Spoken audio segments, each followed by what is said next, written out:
Ninguém pode ver o reino de Deus se não nascer de novo.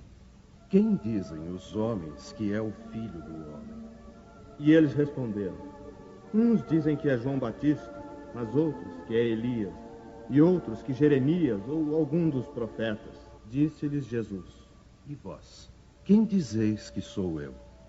Respondendo, Simão Pedro disse: Tu és o Cristo, Filho do Deus vivo. Bem-aventurado és, Simão, filho de Jonas, porque não foi a carne e o sangue que te revelaram isso, mas sim meu Pai, que está nos céus. E chegou a Herodes, tetrarca, a notícia de tudo que Jesus obrava. E ficou como suspenso, porque diziam uns: é João que ressurgiu dos mortos, e outros: é Elias que apareceu, e outros: é um dos antigos profetas que ressuscitou. Então disse Herodes: eu mandei degolar a João. Quem é, pois, este, de que ouço semelhantes coisas? E buscava ocasião de o ver. E os discípulos lhe perguntaram, dizendo: pois, por que dizem os escribas que importa vir Elias primeiro? Elias certamente há de vir e restabelecerá todas as coisas. Digo-vos, porém, que Elias já veio, e eles não o conheceram. Antes fizeram dele quanto quiseram. Assim também o Filho do Homem há de padecer às suas mãos. Então compreenderam os discípulos que de João Batista é que ele lhes falara. Ressurreição e reencarnação. A reencarnação fazia parte dos dogmas judeus sob o nome de ressurreição. Somente os saduceus, que pensavam que tudo acabava com a morte, não acreditavam nela. As ideias dos judeus sobre essa questão, como sobre muitas outras, não estavam claramente definidas porque só tinham noções vagas e incompletas sobre a alma e sua ligação com o corpo. Eles acreditavam que um homem podia reviver sem terem uma ideia precisa da maneira por que isso se daria, e designavam pela palavra ressurreição o que o Espiritismo chama mais justamente de reencarnação. Com efeito, a ressurreição supõe o retorno à vida do próprio cadáver, o que a ciência demonstra ser materialmente impossível, sobretudo quando os elementos desse corpo já estão há muito dispersos e consumidos. A reencarnação é a volta da alma ou espírito à vida corpórea, mas num outro corpo, novamente constituído, e que nada tem a ver com o antigo. A palavra ressurreição podia assim aplicar-se a Lázaro, mas não a Elias, nem aos demais profetas.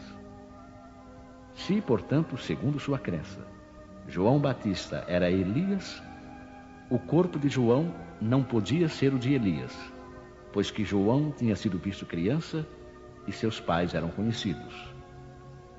João podia ser, pois, Elias reencarnado, mas não ressuscitado. E havia um homem dentre os fariseus por nome Nicodemos, senador dos judeus. Este, uma noite, veio buscar a Jesus e disse-lhe: Rabi, sabemos que és mestre, vindo da parte de Deus, porque ninguém pode fazer estes milagres que tu fazes se Deus não estiver com ele. Na verdade te digo, que não pode ver o reino de Deus, senão aquele que renascer de novo. Nicodemos lhe disse: como pode um homem nascer sendo velho? Porventura pode entrar no ventre de sua mãe e nascer outra vez? Em verdade te digo, que quem não nascer da água e do Espírito não pode entrar no reino de Deus. O que é nascido da carne é carne, e o que é nascido do Espírito é Espírito. Não te maravilhes de eu te dizer que importa-vos nascer de novo.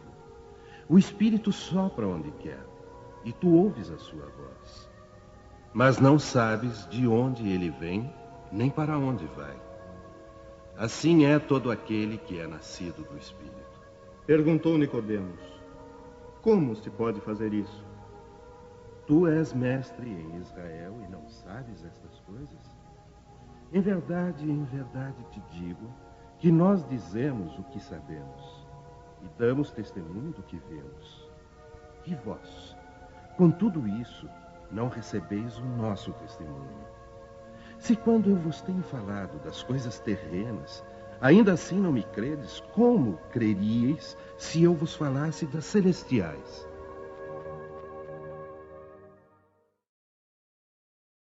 Ressurreição e reencarnação. A ideia de que João Batista era Elias e de que os profetas podiam reviver na terra encontra-se em muitas passagens dos evangelhos já reproduzidas. Se essa crença fosse um erro, Jesus não deixaria de combatê-la como o fez com tantas outras. Longe disso, porém, ele a sancionou com toda a sua autoridade e a transformou num princípio, fazendo a condição necessária quando disse: ninguém pode ver o reino dos céus se não nascer de novo. E insistiu, acrescentando: não te maravilhes de eu ter dito que é necessário nascer de novo.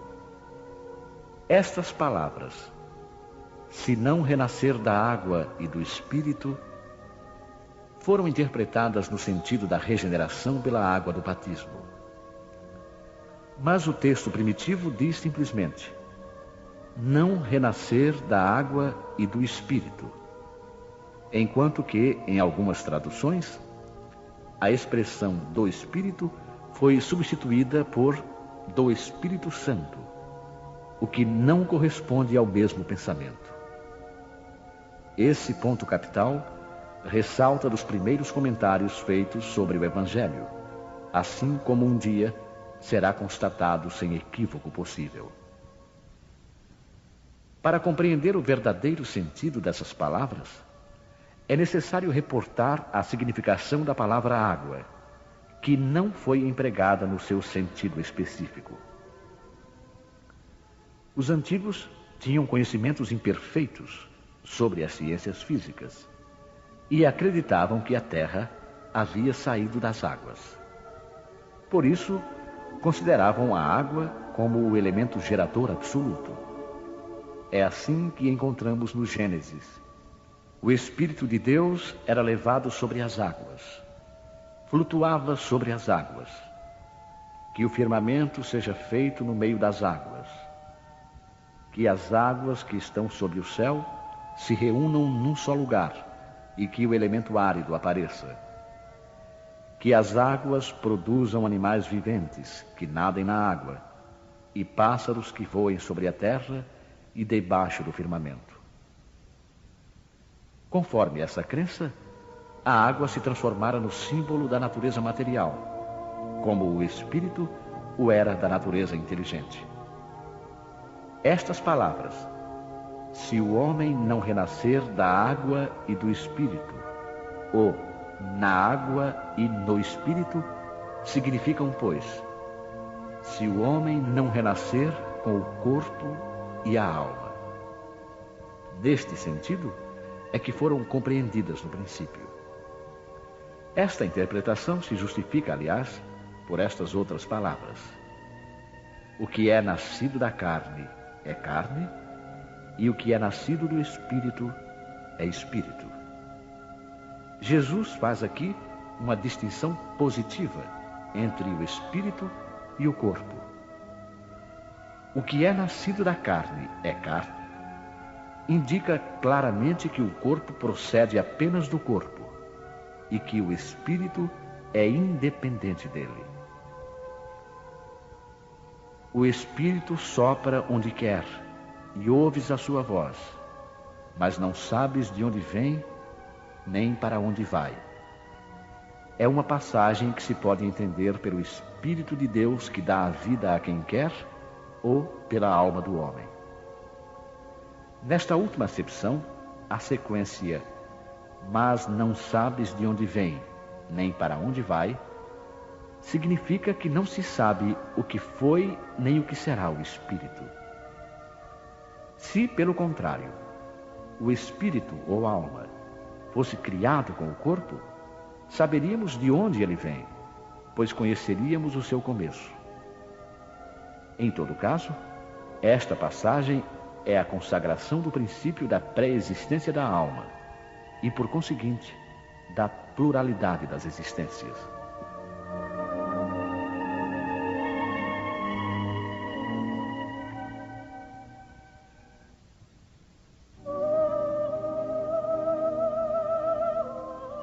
Desde os tempos de João Batista até agora, o reino dos céus é tomado pela força, e os que fazem violência são os que o arrebatam. Por que todos os profetas e a lei, até João, profetizaram? E se vós o quereis bem compreender, ele mesmo é o Elias que há de vir. O que tem ouvidos de ouvir, ouça.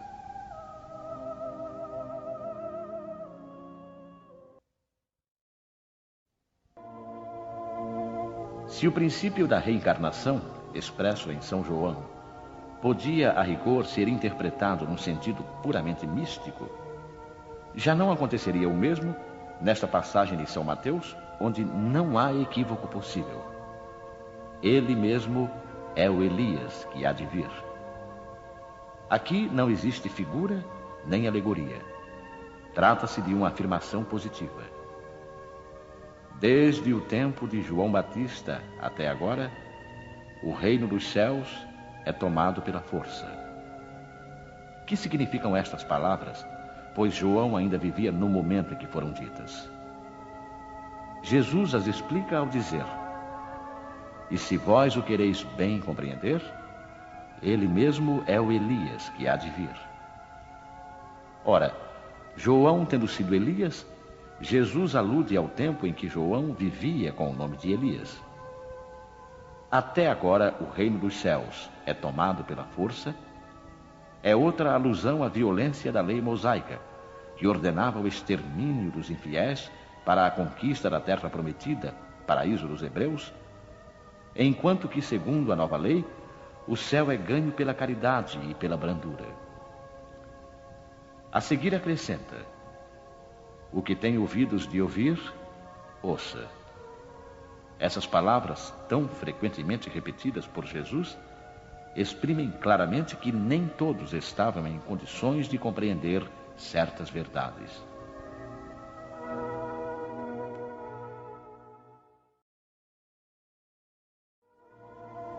Os teus mortos viverão. Os meus, a quem tiraram a vida, ressuscitarão. Despertai e cantai louvores, vós, os que habitais no pó, porque o orvalho que cai sobre vós é o orvalho de luz, e arruinareis a terra e o reino dos gigantes. Esta passagem de Isaías é também bastante clara. Os teus mortos viverão. Se o profeta tivesse querido falar da vida espiritual, se tivesse querido dizer que os mortos não estavam mortos em espírito, teria dito: ainda vivem, e não viverão. Do ponto de vista espiritual, essas palavras seriam um contrassenso, pois implicariam numa interrupção na vida da alma. No sentido de regeneração moral, seriam a negação das penas eternas, pois estabelecem o princípio de que todos os mortos reviverão. Quando o homem morre uma vez e seu corpo, separado do espírito, é consumido, em que se torna ele?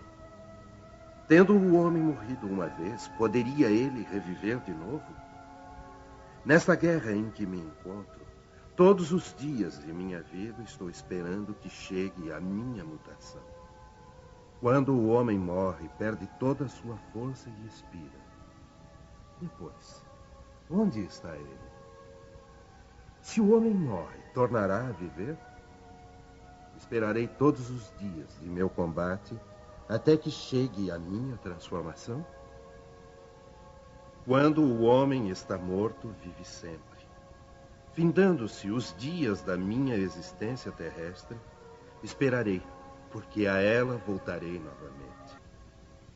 O princípio da pluralidade das existências está claramente expresso nessas três versões. Não se pode supor que Jó quisesse falar da regeneração pela água do batismo, que ele certamente não conhecia. Tendo o homem morrido uma vez, poderia ele reviver de novo? A ideia de morrer uma vez e reviver implica a de morrer e reviver muitas vezes. A versão da igreja grega é ainda mais explícita, se possível. Findando-se os dias da minha existência terrestre, esperarei, porque a ela voltarei novamente. Quer dizer, eu voltarei à existência terrena. Isto é tão claro como se alguém dissesse: saio de casa, mas a ela voltarei. Nesta guerra em que me encontro, todos os dias de minha vida estou esperando que chegue a minha mutação. Jó quer falar, evidentemente, da luta que sustenta contra as misérias da vida. Ele espera a sua mutação, ou seja, ele se resigna. Na versão grega, a expressão esperarei parece antes aplicar-se à nova existência. Findando-se os dias da minha existência terrestre, esperarei, porque a ela voltarei novamente.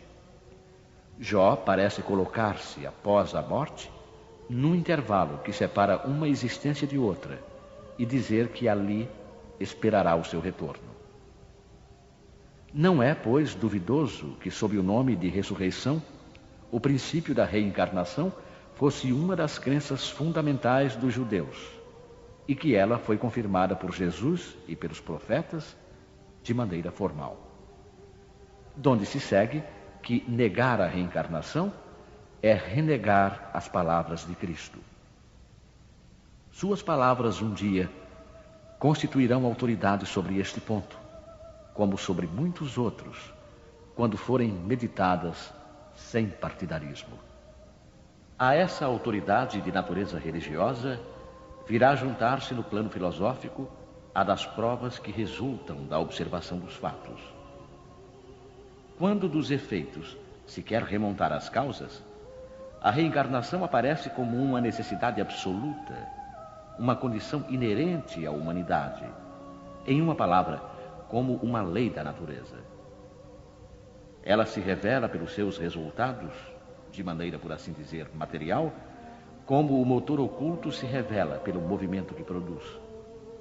Somente ela pode dizer ao homem de onde ele vem, para onde vai, por que se encontra na Terra e justificar todas as anomalias e todas as injustiças aparentes da vida.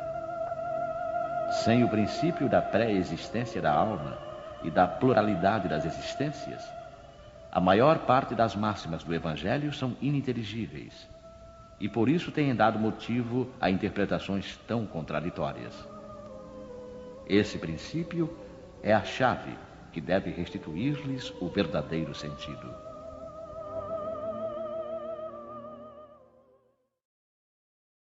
Os laços de família são fortalecidos pela reencarnação e rompidos pela unicidade de existência.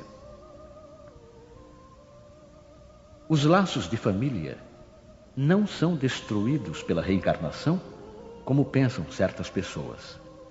Pelo contrário, são fortalecidos e reapertados. O princípio oposto é que os destrói.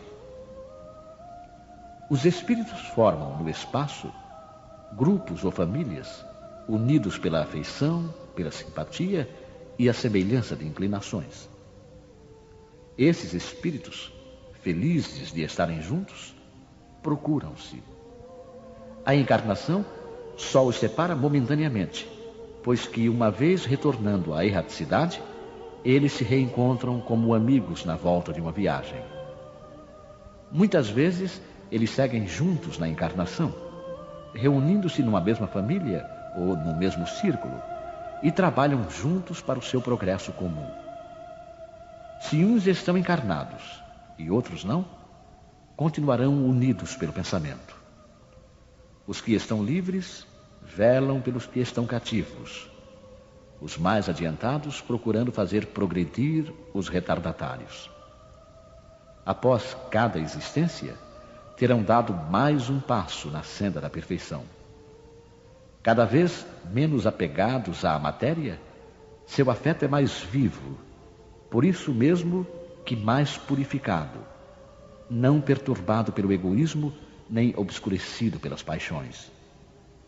Assim, eles podem percorrer um número ilimitado de existências corporais, sem que nenhum acidente perturbe sua afeição comum. Entenda-se bem que se trata aqui da verdadeira afeição espiritual, de alma para alma, a única que sobrevive à destruição do corpo, pois os seres que se unem na terra apenas pelos sentidos não têm nenhum motivo para se procurarem no mundo dos espíritos. Só são duráveis as afeições espirituais. As afeições carnais extinguem-se com a causa que as provocou. Ora, essa causa deixa de existir no mundo dos espíritos, enquanto a alma sempre existe. Quanto às pessoas que se unem somente por interesse, nada são realmente uma para a outra. A morte as separa na terra e no céu. A união e a afeição entre parentes indicam a simpatia anterior que as aproximou. Por isso disse de uma pessoa cujo caráter, cujos gostos e inclinações nada têm de comum com os dos parentes, que ela não pertence à família. Dizendo isso, enuncia-se uma verdade maior do que se pensa. Deus permite essas encarnações de espíritos antipáticos ou estranhos nas famílias com a dupla finalidade de servirem de provas para uns e de meio de progresso para outros. Os maus se melhoram pouco a pouco ao contato dos bons e pelas atenções que deles recebem. Seu caráter se abranda, seus costumes se depuram, as antipatias desaparecem. É assim que se produz a fusão das diversas categorias de espíritos, como se faz na Terra entre as raças e os povos. O medo do aumento indefinido da parentela em consequência da reencarnação é um medo egoísta, prova de não se possuir capacidade de amor suficientemente ampla para abranger grande número de pessoas. Um pai que tem numerosos filhos, por acaso os amaria menos do que se tivesse apenas um? Mas que os egoístas se tranquilizem, pois esse medo não tem fundamento. Do fato de ter um homem 10 encarnações, não se segue que tenha de encontrar no mundo dos espíritos 10 pais, 10 mães, 10 esposas e um número proporcional de filhos e de novos parentes. Ele sempre encontrará os mesmos que foram objetos de sua afeição, que lhe estiveram ligados na terra por diversas maneiras e talvez pelas mesmas maneiras. Vejamos agora as consequências da doutrina anti-reencarnacionista. Essa doutrina exclui necessariamente a pré-existência da alma. E as almas, sendo criadas ao mesmo tempo que os corpos, não existe entre elas nenhuma ligação anterior. São, pois, completamente estranhas umas às outras. O pai é estranho para o filho, e a união das famílias fica assim reduzida unicamente à filiação corporal, sem nenhuma ligação espiritual. Não haverá, portanto, nenhum motivo de vanglória por se ter entre os antepassados algumas personagens ilustres. Com a reencarnação, antepassados e descendentes podem ser conhecidos, ter vivido juntos, podem se ter amado e, mais tarde, se reunirem de novo para estreitar os seus laços de simpatia. Isso no tocante ao passado.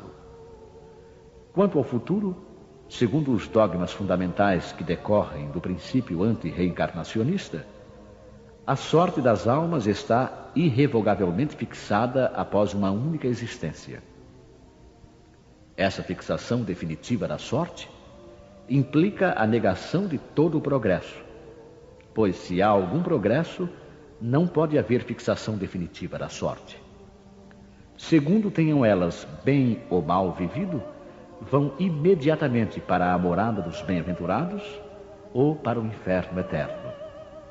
Ficam assim imediatamente separadas para sempre, sem esperanças de jamais se reunirem. De tal maneira que pais, mães e filhos, maridos e esposas, irmãos e amigos, não têm nunca a certeza de se reverem. É a mais absoluta ruptura dos laços de família. Com a reencarnação e o progresso que lhe é consequente, todos os que se amam se encontram na terra e no espaço e juntos gravitam para Deus.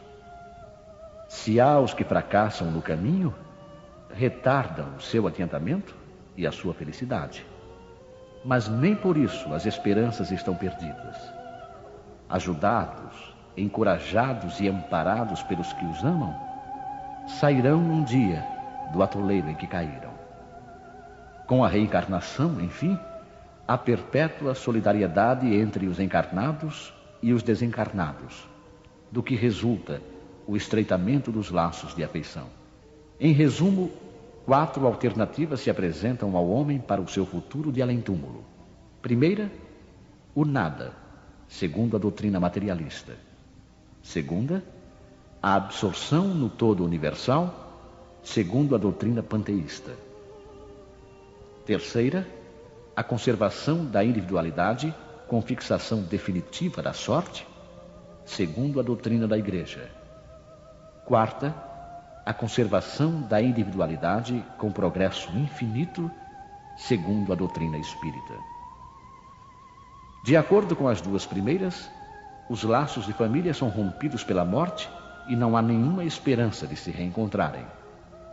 Com a terceira, há possibilidade de se reverem, contanto que estejam no mesmo meio, podendo esse meio ser o inferno ou o paraíso. Com a pluralidade das existências, que é inseparável do progresso gradual, existe a certeza da continuidade das relações entre os que se amam. E é isso o que constitui a verdadeira família. Instruções dos Espíritos. Limites da encarnação. Quais são os limites da encarnação? A encarnação não tem, propriamente falando, limites nitidamente traçados, se por isso se entende o envoltório que constitui o corpo do espírito, pois a materialidade desse envoltório diminui à medida que o espírito se purifica. Em certos mundos mais avançados que a Terra, ele já se apresenta menos compacto, menos pesado e menos grosseiro, e, consequentemente, menos sujeito a vicissitudes. Num grau mais elevado, desmaterializa-se e acaba por se confundir com o perispírito. De acordo com o mundo a que o espírito é chamado a viver, ele se reveste do envoltório apropriado à natureza desse mundo. O perispírito mesmo sofre transformações sucessivas. Eteriza-se mais e mais até a purificação completa, que constitui a natureza dos espíritos puros. Se mundos especiais estão destinados, como estações, aos espíritos mais avançados, estes não ficam sujeitos a eles, como nos mundos inferiores. O estado de libertação que já atingiram permite-lhes viajar para toda parte, onde quer que sejam chamados pelas missões que lhes foram confiadas. Se considerarmos a encarnação do ponto de vista material, tal como a vemos na Terra, podemos dizer que ela se limita aos mundos inferiores. Depende do espírito, portanto, libertar-se mais ou menos rapidamente da encarnação, trabalhando pela sua purificação. Temos ainda a considerar que no estado de erraticidade, ou seja, no intervalo das existências corporais, a situação do espírito está em relação com a natureza do mundo a que o liga o seu grau de adiantamento. Assim, na erraticidade, ele é mais ou menos feliz, livre e esclarecido, segundo for mais ou menos desmaterializado.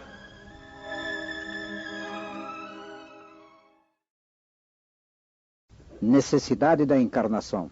São Luís, Paris, 1859. A encarnação é uma punição? e somente os espíritos culpados é que lhe estão sujeitos?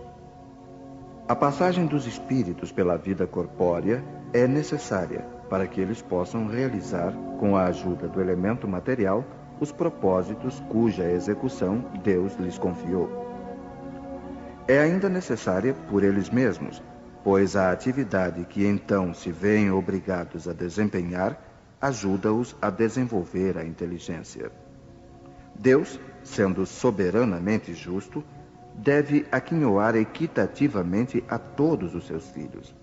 É por isso que ele concede a todos o mesmo ponto de partida, a mesma aptidão, as mesmas obrigações a cumprir e a mesma liberdade de ação. Todo privilégio seria uma preferência, e toda preferência uma injustiça. Mas a encarnação, para todos os espíritos, é apenas um estado transitório. É uma tarefa que Deus lhes impõe, no princípio da existência, como primeira prova do uso que farão do seu livre arbítrio. Os que executam essa tarefa com zelo sobem rapidamente e de maneira menos penosa os primeiros degraus da iniciação e gozam mais cedo o resultado do seu trabalho. Os que, ao contrário, fazem mau uso da liberdade que Deus lhes concede, retardam o seu progresso. E é assim que, por sua obstinação, podem prolongar indefinidamente a necessidade de se reencarnarem. E é então que a encarnação se torna um castigo. Uma comparação vulgar nos fará melhor compreender esta diferença. O estudante não atinge os graus superiores sem ter percorrido a série de classes que o levam até lá. Essas classes, por mais trabalho que exijam, são o meio de atingir o fim e não uma punição. O estudante laborioso abrevia a caminhada, encontrando menos dificuldades.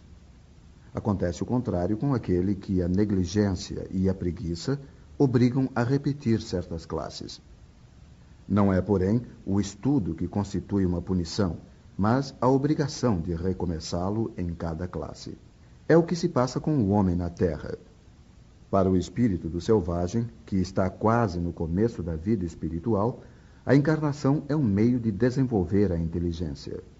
Mas, para o homem esclarecido, em que o senso moral está largamente desenvolvido e que se vê obrigado a repetir as etapas de uma vida corporal cheia de angústias, enquanto já podia ter atingido o fim, é um castigo pela necessidade em que se acha de prolongar a sua permanência nos mundos inferiores e infelizes. Aquele que, ao contrário, trabalha ativamente para o seu progresso moral, pode não somente abreviar a duração de sua encarnação material, mas franquear de uma vez os graus intermediários que o distanciam dos mundos superiores. Os espíritos não poderiam encarnar-se uma só vez no mesmo globo e passar suas diferentes existências em diferentes esferas? Esta opinião seria admissível se todos os homens estivessem na Terra exatamente no mesmo nível intelectual e moral. As diferenças existentes entre eles, desde o selvagem até o homem civilizado, revelam os graus que têm de percorrer. A encarnação, aliás, deve ter uma finalidade útil. Ora, qual seria a finalidade das encarnações efêmeras, como as das crianças que morrem em tenra idade? Teriam sofrido sem qualquer proveito, nem para elas, nem para os outros? Deus, cujas leis são todas soberanamente sábias, nada fez de inútil. Pelas reencarnações no mesmo globo, quis que os mesmos espíritos se pusessem de novo em contato, tendo assim ocasião de reparar as suas faltas recíprocas. E tendo em conta as suas relações anteriores, quis ainda fundar sobre uma base espiritual os laços de família, apoiando numa lei natural os princípios da solidariedade, fraternidade e igualdade.